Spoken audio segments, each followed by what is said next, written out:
Welcome to Chronic Combat Conversations, TB's Tale of the Tape, a UFC London preview. We will be going live every Thursday at 8 o'clock Eastern. Me, the guru, all the best bets, best guests, always free picks. But you're here today because we need to do a little look ahead at the card and get an idea if there's going to be any issues or any big height, reach discrepancies, any new gyms. You guys are going to help me out in the chat. We'll talk a little bit, see if there's anything we need to consider. Shout out to Lou Betcha and the Dogfather. Are there any fight factors, anything outside of the tape study and the betting lines that we would want to consider for each of these matchups? So that's why you're here today. It's TB's Tell the Tape. I know we are so excited to get into it. So why wait any further? We're going to start from the bottom. But first off, shout out to all you guys in the chat. Yeah, let's talk Tell the Tape and choose some bubblegum. And he's all out of bubblegum, so you know what that means. It's about time to talk some Tell the Tape. And if you guys haven't done the cool thing like Forrest Daniels, like Mushroom MMA, you guys should be commenting in the chat, letting me know what's going on. You should be telling me if there's any camp changes, any things to consider about the fight. And if you haven't already, I would be judging you. But make sure you throw a like. Make sure you comment. Make sure you subscribe to the channel. All these things are totally free of charge. We always give you the best bets, best guess, always free picks. And yeah, fight factor. How about the time adjustment? We'll see. So there's a lot of things to consider here. Overall, let's get into it. And yeah, this one, only my dog can mess up, but he's sleeping on the chair. He's hanging out. And if he starts barking, maybe the dog's barking in that fight. So in our first matchup, we've got the Georgian Viking, Guram Kutateladze versus Maui Wowie Fernandez. Lou, I'm sorry. Can't get the people too salacious at this time in the afternoon. You'll have to join the After Hours episode on Thursday for whether or not this content ever exists. But in this matchup, Guram Kutateladze and Kawi Fernandez, well, off the jump, Kawi's going to be 3 years younger. He's got a 1-inch reach advantage, and Guram is going to be 2 inches taller. Also, Kawi seems to be landing a much higher significant striking differential per minute at distance. He lands, a full strike more per minute at distance. But as you go on down, the things that kind of stand out if you look at the defensive realm as well is that Kawi doesn't typically absorb a lot of strikes. But you dig into some of his matchups here, and Mark Giacchese just absolutely wipes him on the mat. And Muhammad Yahya never even really deserved to be in the UFC octagon. So two of those kind of skew his overall statistics, so it's hard to really read too much. But 62% takedown defense versus Guram's 79%. They each face a similar number of takedowns per 5 minutes at distance. But Guram's the one that actually shoots 2 himself. So I'd be very interested to see, does Guram take the easy way out, use some top control, some grappling, and can he find himself a decision or even perhaps, a little ground and pound, little submission? Because if this fight is playing out from distance on paper, looks like Kawi's going to be the one landing in a much higher differential. So we're going to need to go to tape study. The betting line, on first glance seems a bit too wide to want to play anything from a money line perspective here, at least on the favorite side. So Forrest, I like what you're thinking. Guram decision. Also Novo and Yao, where Kawi's out of, tend to be known for their own gas issues. So Guram having slowed down here or there in previous matchups, I don't think it affects him as much in this specific matchup with someone where they might not be able to keep a higher pace. Kawi Fernandez, I think he's going to be looking for rest breaks if this fight goes on. So based off of the wrestling advantage and the overall UFC strength and competition advantage, I'll go with Guram Kutateladze without having done any tape study. All right. Next one, we've got next generation Nathan Fletcher versus Cowlin the Don Lokren. Shout out. It was just St. Patty's Day. So maybe that's why they're making sure they get old Cowlin Lokren on the card here. Pour yourself up a Guinness. We got an interesting banger of a fight. A lot of people are going to talk about the rematch aspect. I mean, it was an amateur fight from 7-8 years ago. So I don't know how much you could take from the tape study of the matchup, but if you know how these two guys like to fight, well, one thing I always come away with is that Kellen Lochran doesn't necessarily show the highest fight IQ, and without a high depth of real schedule for these guys, doesn't really help to go through their statistical breakdown. However, they're about the same age. Fletcher is going to be 1 inch taller with 2 inches more of reach. Fletcher typically outsized by the majority of his opponents, but Lochran, I mean, this guy's like the Irish Marvin Vittori at 135. So I'm curious to see. I think potentially the wrestling advantage would be on the Fletcher side. Lochran, he's shown to have more UFC experience and the better striking in that measure, but I mean, when you're worried about takedowns coming back at you, how does that change your approach? So we're going to need some tape study here. But from tail of the tape, I'd probably consider Nathan Fletcher here. Jason, that's Sergeant Chip Hazard to you. Oh, that's a good reference. I like that. I like that one. All right, so we're moving on here. We've got Shauna Mama B Bannon versus Pooja Cyclone Tomar. Yeah, in this matchup, oof, boy. All right, let's take a look at the tail of the tape. They're going to be about the same age. Shauna Bannon's going to have a 6-inch reach advantage. Bannon will have a 1-inch height advantage. It's a switch stance of Bannon versus the southpaw stance of Pooja. So, if anything, so far, the reach advantage, UFC experience, switch stance versus southpaw. Mama B, okay. They each land over 6 strikes per minute at distance. They both prefer to strike at range. They both land at least 1 strike more than their opponent per minute at distance. The biggest difference I see is that Pooja works a bit more to the body, Bannon a bit more to the head. They both throw a ton of calf kicks. Pooja lands at a higher accuracy. I think she does a good job of kind of keeping people off as they're coming in. She uses some backwards footwork, going to have a larger octagon to operate out of. Shauna Bannon, kind of a similar type of thing. So, they both tend to land a little bit more than their opponent, and they both tend to work from the outside. We got a close matchup on our hands here. So if anybody's the dog, that's probably where I'd lean to. James, question: do you get a lot of watch hours during live streams? I'd say that's where we get a lot of our traction to start it off, and then we get 2/3 more, or maybe 3/4 more on the post live viewership. But it's always nice to get the ball rolling. Moyes, glad to see you're not just Team Guru and you're here to support TB as well. Very nice of you. I appreciate that. And yeah, let me know, you guys. I mean, Shauna Bannon, Pooja Tomar, I got to lean towards a dog shot here in general, and the fight to be a split decision. Yeah, Tomar by decision. Yeah, I do think that she might throw more volume. So I don't think either of them are necessarily going to be wrestling, but if anyone was going to, it seems to be Bannon. It's just in her debut, Tomar stuffs all the takedown attempts against who I would say Ryan Dos Santos is probably a better fighter than Shauna Bannon. But the fight IQ thing, that's what kind of sets it apart. So yeah, I don't know. You're probably a braver soul than I am. I don't think she's really bad. I think she's okay. I was actually kind of surprised. Wow, my biggest fan as well, Moyes. Really appreciate that. It's a mortal lock to go to decision, guaranteed. I like that. They both, I think they've got enough survivability. She threw herself and back down. I mean, but that's Sam Fairtex, and Fairtex was huge. Bannon's only going to have a 1-inch height advantage. She's just got super long arms. Pooja, the fact that she throws most of her strikes as kicks, I don't think it's going to affect her as much to have an opponent with a longer reach. In fact, I think she was giving up reach in her debut as well. She's got short reach. It is what it is. She works with it. All right. As we move on to the next fight, everybody make sure you get some coffee, do your thing. We'll be right there.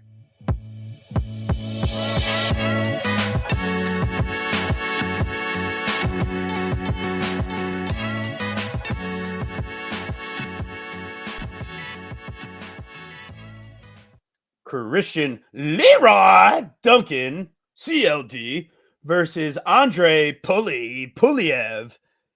Oh boy. All right. So not much to go off of on the tail of the tape here, but what we can say, Duncan, he has more UFC experience. He's 2 years older. He's got a 1-inch reach advantage, and Pulev is going to be 2 inches taller. Southpaw Pulev versus a switch stance of Duncan. I'm curious, can Pulev get any wrestling going? Can Duncan get any wrestling going? Can anybody switch it up here on what the other guy likes to do? The primary striker, Pulev, he fights like Luana Carolina. Very interesting. Curious, who's he training with? Will you fade any syndicate MMA fighters? I mean, I try to look at it a case-by-case basis. Love handles on this card? Oh, yeah, we'll get there. We'll be talking about it. But, yeah, that's my concern here is without much stats or tell the tape. I mean, Duncan, he's a one strike at a time, a type of flashy, just enjoying my coffee. Exactly. I hope you guys are too. But CLD, I mean, the things that have been disappointing are fight IQ and urgency. He seems to be trying to put on a show. It could be enough against Pulev, but I'm not 100% sure if it is or not.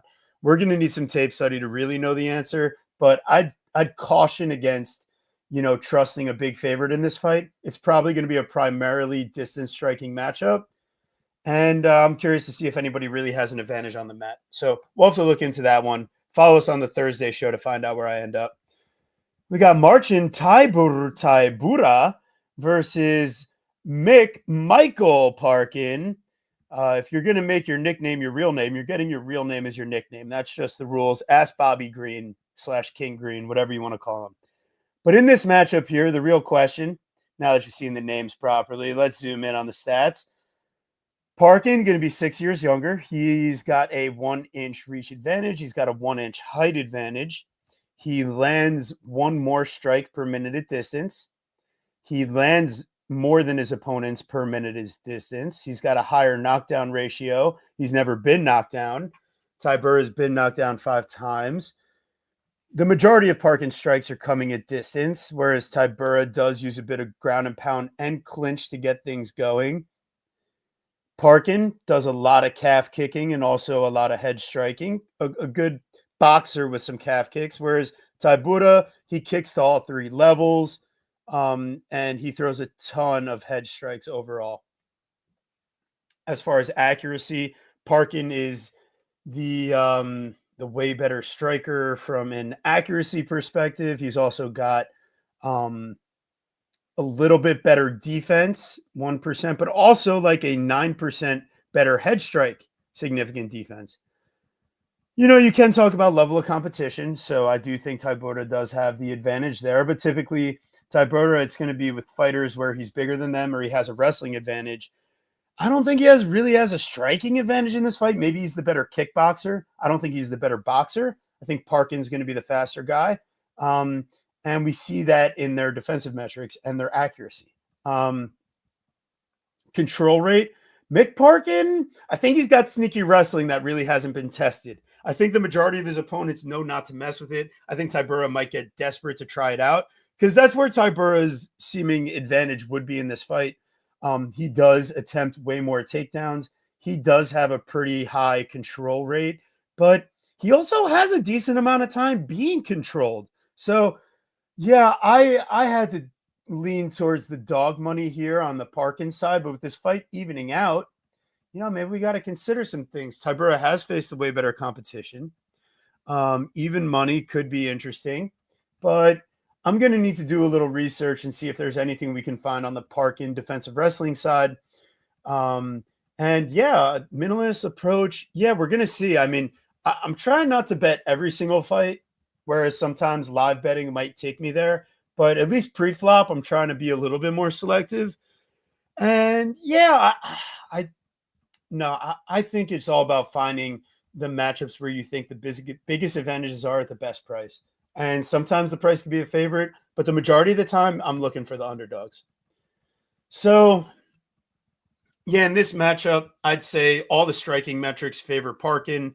The wrestling could favor Tybura, but I think it's the unknown on the Parkin side. And I think that there could be a lot of value in his wrestling, especially out of the Aspinall camp that we just haven't seen fully tested yet. All right, so moving on to the next fight, we've got – did I skip one? No. Okay, good. We've got Lone Star Kavanaugh versus Felipe de Tona dos Santos. Oh boy. All right. So Lonier is going to be 1 year older. He's giving up. So Dos Santos has a 3-inch reach advantage and a 3-inch height advantage. They're both orthodox strikers, at least for the majority. Dos Santos lands at a higher volume, but he also eats more strikes. And also, we've seen Dos Santos throw out a bunch of takedowns. We've also seen him face a lot of takedowns. Yeah, and the takedown defense on the Dos Santos side is not great. And he does spend a third of his fight time being controlled. There's a clear path to victory for Kavanaugh. The question is whether he takes it. If this fight's playing out from distance, I would say that the height, reach, experience advantage, and the ability to have a bit better, overall output. But then you look at the accuracy and the defense, and man, I mean, Kavanaugh does have a little bit of an advantage there. So overall, it's very tough to get behind a big favorite in this matchup where either guy could use their wrestling to their advantage potentially. And the striking, while pace is on one side, the efficiency is on the other. Level of competition goes to Dos Santos, but yeah, I'm curious where Kavanaugh ends up in the long run here. I think he's a solid overall prospect, but we have seen him hurt on a multitude of occasions, and he doesn't really have the best defense when it's in the pocket. It's more about him being able to manage the distance. Now, as giving up the reach advantage, that could be an issue, but he also might just be the faster guy with better timing. So it's a good question. Kavanaugh, is he the real deal? Second round knockout? I don't know. I think it's going to be really difficult to get Dos Santos out of there. So if anything, I would project this fight to go the distance, and I'm curious what it's going to be priced at. So that's not what this show is about. We're not looking at props. We're not looking at prices. We're just trying to see if there's any advantage on paper. Yeah, it's really tough in this matchup. I would say the efficiency seems to favor Kavanaugh. And, the fact that Dos Santos has been controlled at such a high rate in the UFC, it's not great. And yeah, Kavanaugh can switch game plans and fight. Exactly. So if it's not going his way on the feet, I do trust him to try to go and wrestle. And I don't think he's just going to get knocked out from one punch, especially not at flyweight. So, all right, we're moving on. We've got the Black Country banger, Jai Herbert versus Chris Taco Padilla. Do you like crunchy or do you like soft tacos? Do you like flour or do you like corn tortillas? These are things that we need to know when we're breaking down Chris Padilla Fight Night on Taco Tuesday. So let me know what you're thinking in that department. From the tail of the tape, Padilla is going to be about 7 years younger. He's giving up 3 inches of reach. He's giving up 4 inches of height. So the age goes to Padilla, the level of competition and the height and reach probably go to Herbert, but Padilla, he has not faced a low level of competition, even on the regional scene. And in his matchup so far, he's out landing Herbert per minute at distance. He's also landing more strikes compared to his opponents per minute at distance. Padilla's never been knocked down, whereas Herbert's been knocked down a few times. Padilla also hasn't landed a knockdown. Approximate strength schedule calculator. Yeah, I could add that in. It would give their overall win-loss versus UFC opponents. But I feel like it's also important to know kind of regionally the level of competition they're facing as well. But you're right. Could be interesting to add that in. I appreciate you, useless present. Your presence is not useless right now. I'm appreciating it. The problem here, Padilla, giving up the reach here, we project that, Herbert might be the better distance striker, but he's landing at way lower accuracy than Padilla at distance. And their defense is about the same. It's just that, yeah, Padilla eats more strikes overall, but his head strike defense is way better. Herbert's got that tall man defense.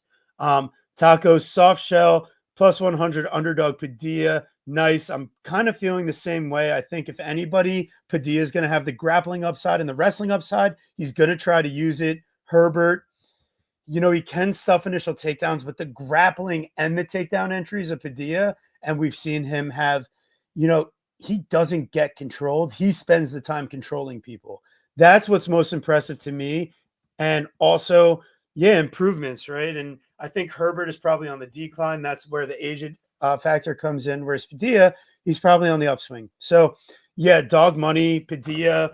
Aside from height and reach, I think he's got the advantage basically everywhere. So Padilla's the pick. Padilla's the pick off of the tail of the tape. Nathaniel, the prospect, would, now over 30 years old. How much of a prospect is he? Morgan, the last pirate, Charrier. Yeah, Herbert's nickname is Sus. Black Country Banger. Yeah, I prefer Taco. I think everyone else does too. And I don't like the prospect either, Nathaniel. You're going to have to go for like the gatekeeper if you keep up how you're going. Because I don't think we're looking at title potential these days. And Morgan Charrier, I think they'd love to use him to continue to promote some UFC France and Paris cards. Nathaniel Wood, he seems to be good to use for the UFC London card. So here we are in the European Union. Both guys get there easily. And this is why we're seeing this matchup. Both guys love getting into split decision fights. And looking at the stats, I think we could be in for another one. Equal reach, whereas Charrier has a 2-inch height advantage. They're both orthodox fighters.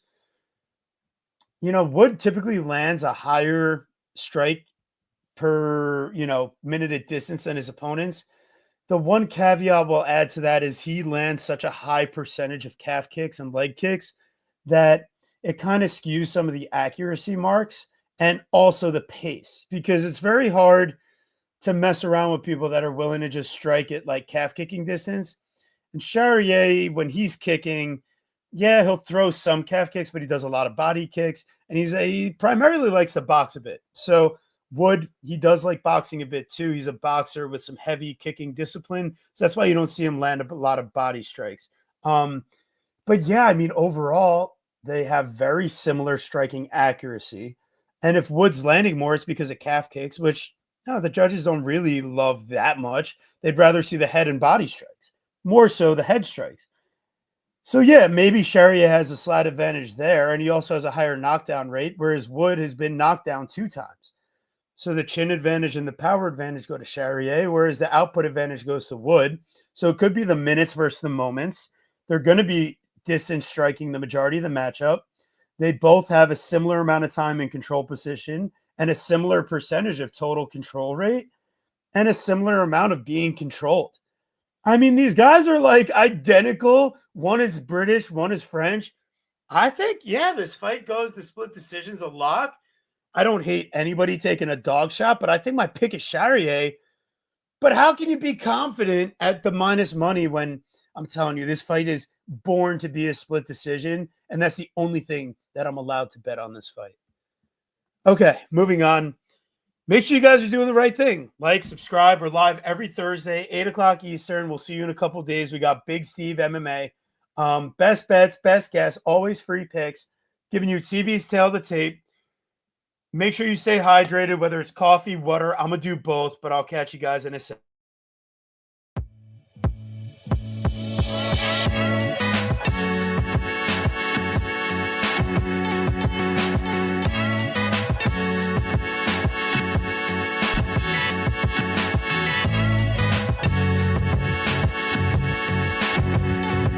All right. Okay, so we've got Jordan, the epidemic Vucenic, and oh my God, I mean, there's an epidemic that broke out on his body from these tattoos. Let me tell you, I mean, geez, absolutely. I would not recommend. Would not recommend. Maybe he had a lot of ex-lovers he needed to cover up. Maybe he's going for the I want to have the most body coverage. But anywho, we've got the epidemic versus the problem, Chris Duncan. Oh God, and his tattoos also don't really look. I mean, I don't know. Maybe they're slightly better, but is that like? I don't know, man. I really don't love any of it.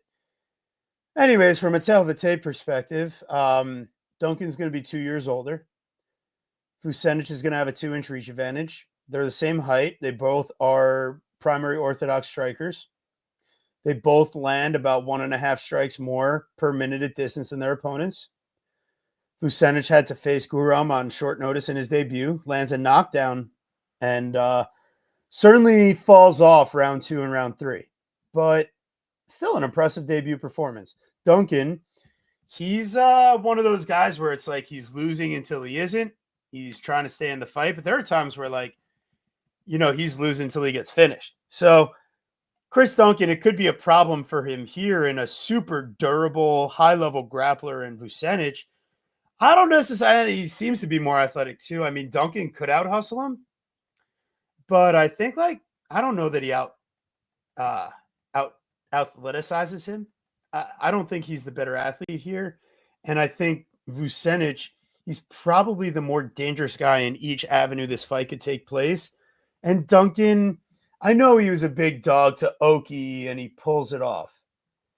But I mean, you think about levels of experience and like Vucenic, the type of guys he's facing on the regional scene, like him and Charrier fought each other. Paul Hughes, he gets into 2 wars with Guram, and like Chris Duncan's nearly dying at the hands of Charlie Campbell. And I mean, he's well on his way to getting wrestled by Balaji Oki. So from just looking at the statistics perspective, it does look like solidly close.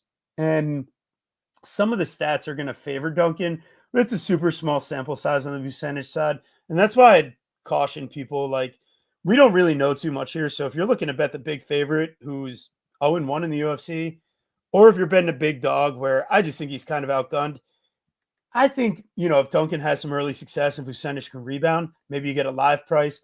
Maybe it's the fight doesn't go the distance. If you were going to be on the Vucenic side, like Vucenic by finish to kind of shorten up the price. If you're on the Duncan side, it's probably Duncan by decision. So we don't really have a ton of analysis from a stats perspective, but shout out to Kiwi for coming in here. Appreciate you, man. Sure all. So we're moving on.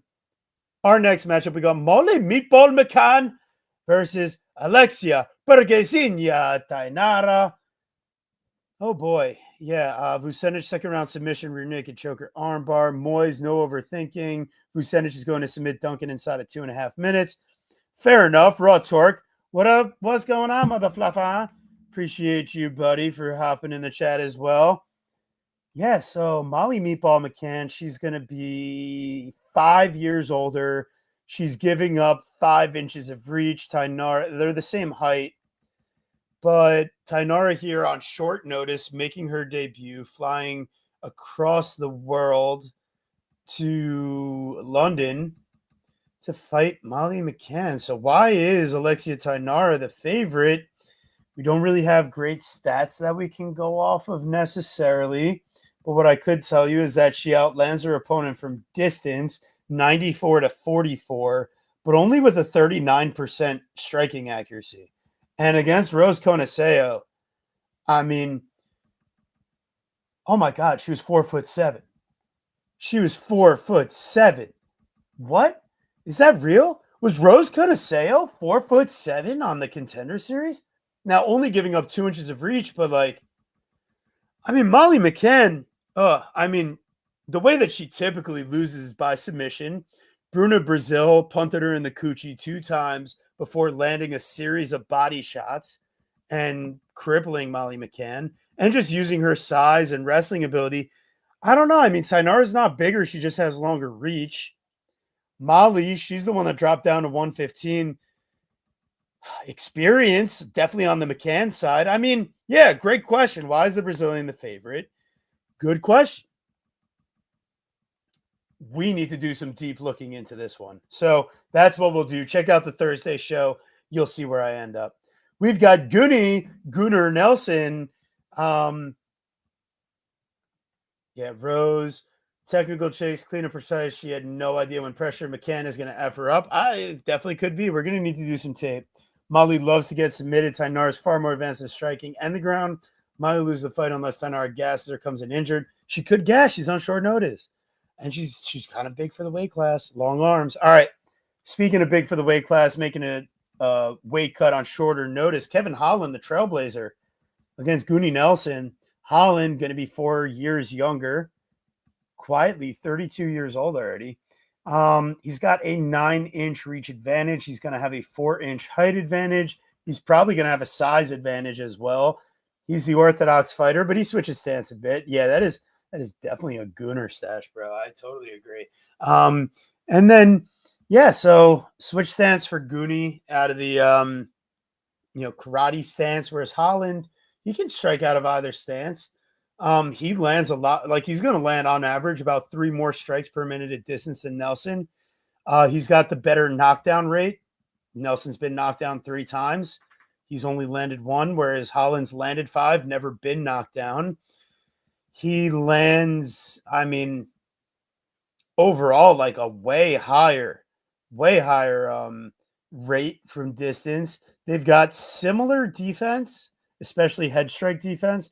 But I mean, how is Gunnar Nelson gonna stay away from the distance striking of Holland? And to get to the inside and try to land takedowns. I mean, Holland has had his biggest trouble at middleweight against wrestlers, and he's had his biggest trouble at welterweight against strikers. So if he's facing a wrestler at 170, I actually kind of think we could be good here. But the problem is, does Holland even care about his career at this point? He always falls apart against grapplers. He spent 1/3 of his fight time being controlled. Gunnar Nelson, 80% control rate of total clinch and ground time, whereas Holland only 30%. Yeah, I mean, there's a clear path to victory for Nelson. Can he get it there? That's like an absolute necessity. Absolute necessity. Um, so yeah, great. So overall, that's about that. We are going to be moving on. We've got our next fight. It's Molly.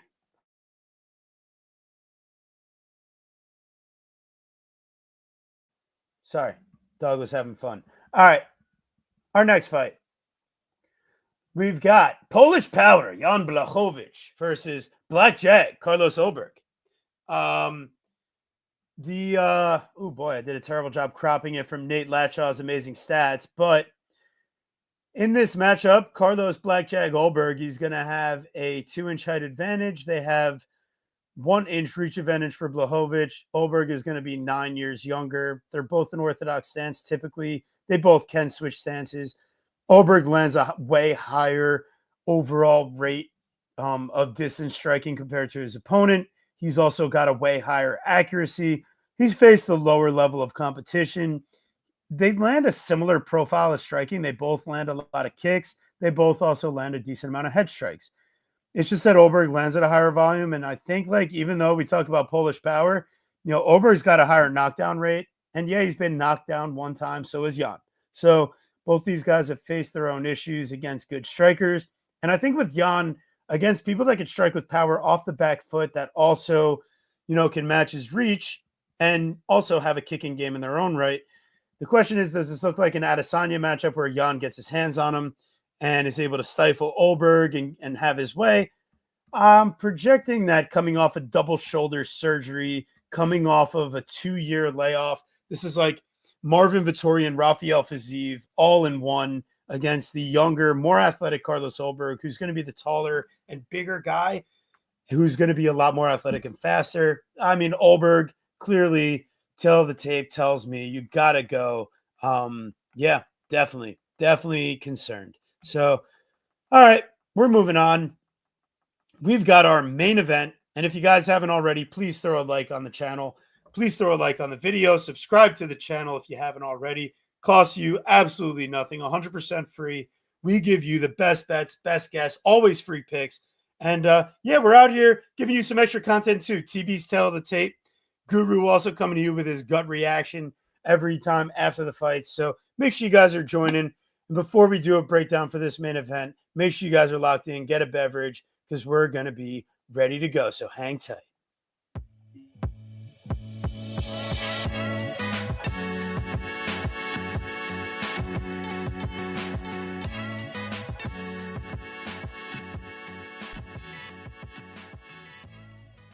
All right. So Leon Edwards, Rocky himself, versus Sean the Bull Brady.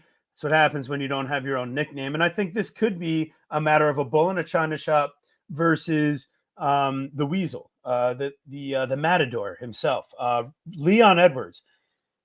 The key in this matchup is that Sean Brady is actually only 1 year younger than Edwards, so they're both kind of in the exact same prime. It's just Edwards has a bit more wear and tear from his extended UFC and tougher upbringing pre-UFC, whereas Sean Brady, he's got a little bit less overall MMA fight time. In the height and reach, Leon Edwards going to have a 4-inch height advantage, a 2-inch reach advantage. He's also the southpaw striker. Could make it a bit difficult for Sean Brady to execute his game plan going against the southpaw. I don't know if Brady really has a lot of experience against southpaws. Yeah, if you're not piping up that like button on sight, you're about to get piped up by Forrest. So you better do what's right. Brady does land a higher strike differential per minute at distance. Leon does have a higher knockdown rate. Brady lands higher volume in general at distance. Like we said, kind of the bull in the china shop type of deal. Edwards going to have the larger octagon to kind of operate his game plan from the outside. I think one of the bigger differences is that Leon has extensive ability to land shots in the clinch, off the breaks, on the ground. So anytime that Sean Brady fails on a takedown attempt, he's going to pay for it. Also, Leon Edwards has a much more diverse striking profile and can attack Brady at multiple levels, where Edwards basically has to defend calf kicks, boxing, and takedown attempts. Edwards also has a way better defensive striking rate, just that he absorbs way less per minute at distance. And he does land less, but he also absorbs a lot less. And I think that's going to be a key to the matchup here for him. And yeah, I think everyone's really quick to hate Leon. Spread at plus money if you can get it. I hate to trust the judges, but I understand it. And it is Leon's fight to lose. It's in his hometown. Brady, in the times where he flew out of the country, last time was his first loss to Bilal Muhammad, and he gets knocked out. And that's not a good sign. Bilal was the one getting rocked on the feet at points by Leon. Leon fighting at 3 a.m., 6 a.m. local time last time. This time it's on his time zone. Sean Brady's going to be flying out to him, having to adjust to the time zone there. I'm sure he's going out early, so it's not that big a factor. But I think it's just more like, I think we saw Leon at his worst, and Bilal, as we saw, he's a way better fighter than Sean Brady. So Sean Brady, I truly think that his advantage comes from the fact that Leon Edwards spends 25% of his total fight time being controlled, and he's faced 117 takedown attempts. But he stuffs 66% of them, and he faces 4 takedown attempts per minute at distance. So over his career, he's faced the exact type of guy that Sean Brady is from a takedown perspective. It's just that Leon's got his own takedown game too. So, what if Sean Brady ends up on bottom like we saw where he slows down against not Gerald, I'm sorry, but Sean Brady in his matchup. I'm going to get the answer here. It was against Michael Chiesa. So we've seen Sean Brady have gas outs. We've seen Sean Brady get finished. Leon Edwards, for everything that he's done, he's still only got a few losses in his career. And Bilal Muhammad, right? Unanimous decision. It doesn't look pretty, but he wins 2 of those rounds cleanly. And then also the Kamaru Usman fight, decision. Claudio Silva, split decision. I'm just saying from a stats perspective, and the hometown, they're the same age. The height and reach go to Leon. 4-5 decision. I'm down with that. But you could just also take the dog shot and not have to play around and get cute. I think that's what I might end up doing here. The tail of the tape is talking me into it. The only advantage for Brady here is the wrestling. And I don't think that that's going to be enough in its own right. So if you guys haven't already, make sure you do the right thing. Throw a like. Be like Kevin Holland out in London. Sean Brady and Leon, they're enjoying the London Bridge. So throw a like on the channel. Appreciate you joining me after your research. Appreciate all you guys in the chat. You guys did an amazing job. Kiwi, Moyes, Useless Present, Raw Torque, Forrest Daniels. We had a few other people in the chat as well. James Kendrick, Phantom, James Comtois. All you guys are awesome. Mushroom. All you guys are absolutely incredible. Appreciate you so much for joining the show today. Yes, a stream so amazing that the Guru's Cat was not allowed to mess it up. Appreciate you guys. Hey, listen, if you're crazy enough to throw a donation our way, so be it. It's appreciated. We love doing this content no matter what, and just having a great time with all of our friends. So make sure you join us weekly and as we bring all the extra content, and we will see you Thursday night for all the fun. Have a great one, guys. Catch you then.